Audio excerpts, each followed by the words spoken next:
छोटे से कस्बे में रहती थी नेहा। नेहा की उम्र 30 साल की थी।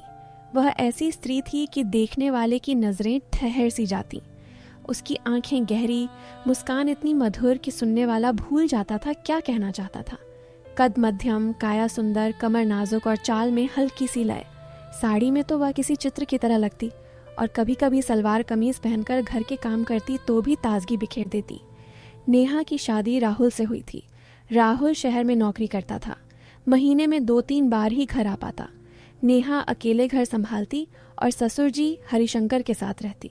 हरिशंकर 55 साल के थे, मजबूत कदकाठी, दिन भर खेतों में मेहनत करते और शाम को थक कर लौटते। वे नेहा से बहुत स्नेह से पेश आते। बातें प्यार भरी होती, लेकिन कभी कभी उनकी आवाज़ में एक गहराई आ जाती जो नेहा को सोच में डाल देती। एक सुबह नेहा रसोई में पराठा बना रही थी।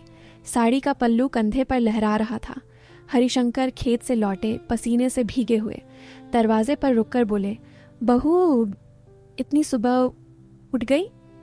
थक तो नहीं जाती इतना काम करके? नेहा ने मुस्कुराकर कहा, नहीं बाबूजी, आदत है। आप बैठिए, मैं चाय लाती हूँ। हरिशंकर ने आंखें झुकाकर देखा। नेहा की कमर पर साड़ी हल्की कसी हुई थी।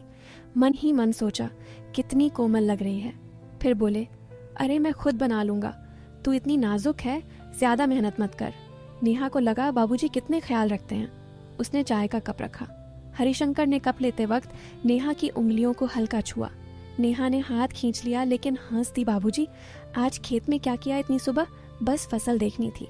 अकेले में सब थोड़ा भारी लगता है, कोई साथी हो तो बात अलग होती। नेहा ने सहानुभूति से कहा, हाँ बाबूजी, राहुल भी तो दूर हैं, मैं हूं ना, कोई छोटा मोटा काम हो तो बता दीजिएगा। हरिशंकर की आंखों में चमक आई। तेरे होने से घर में रौनक है बहू। दिन बीता। दोपहर को नेहा आंगन में कपड़े सुखा रही थी। बालों की चोटी ढीली हो गई थी, हवा में लहरा रही थी।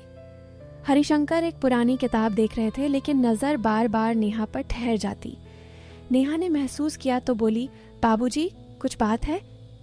नहीं बहू, बस तुझे देखकर पुरानी यादें आ गईं। तेरी सास भी ऐसी ही मेहनती थी, पर तू तो उससे भी ज्यादा चमकती है। नेहा शर्म आ गई, लेकिन मन प्रसन्न भी हुआ। शाम को नेहा ने खीर बनाई। दोनों साथ बैठे खा रहे थे। हरिशंकर बोले, बहू तेरे हाथ का स्वाद जादू जैसा है, जी चाहे और मांग लूं। नेहा हंसी, बाबूजी ज्यादा मीठा अच्छा नहीं होता। मीठा तो जीवन में जरूरी है बहू, तू है तो सब मीठा लगता है। रात को नेहा बगीचे में फूलों को पानी दे रही थी।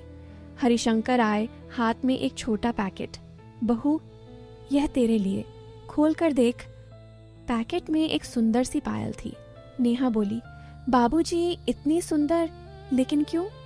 तेरे पैरों में अच्छी लगेगी, तेरी चाल में तो पहले ही संगीत है। नेहा ने पायल पहनी। हरिशंकर ने मदद करते हुए उसके टखने को हल्का छुआ। स्पर्श थोड़ा देर तक रहा। नेहा का मन थोड़ा अटका, लेकिन सोचा बाबूजी का स्नेह है। अगले कुछ दिन ऐसे ही बीते। हरिशंकर नेहा की छोटी छोटी बातों का ख्याल रखते। कभी किताब देते, कभी पुरानी तस्वीर दिखाते। नेहा को लगता वे अकेलेपन से गुजर रहे हैं, इसलिए बातें ज्यादा करते हैं। एक शाम दोनों आंगन में बैठे थे। चांदनी रात थी। हरिशंकर बोले, बहू जीवन में बहुत राज होते हैं। मैं सौतेला हूँ, लेकिन दिल से नहीं, तू समझती है ना? नेहा ने कहा, हाँ बाबूजी, आप बहुत अच्छे हैं। हरिशंकर ने धीरे से कहा, तू भी बहुत अच्छी है।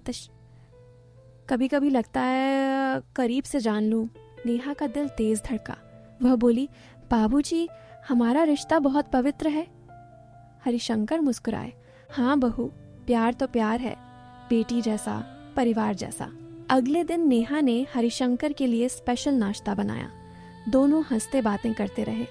नेहा सोच रही थी, शायद बाबूजी बस स्नेह दिखा रहे हैं, लेकिन मन के किसी कोने में एक हल्का सा सवाल उठता रहा। फिर एक दिन राहुल का फोन आया। नेहा ने सब बताया। राहुल बोला, पापा बहुत अच्छे हैं, तुझे अपनी बेटी मानते हैं, चिंता मत कर। नेहा ने हामी भरी, लेकिन मन में एक हल्की सी उथल पुथल बनी रही। दोस्तों, कहानी यहीं थोड़ी रुकती है। आगे क्या होता है वह अगले हिस्से में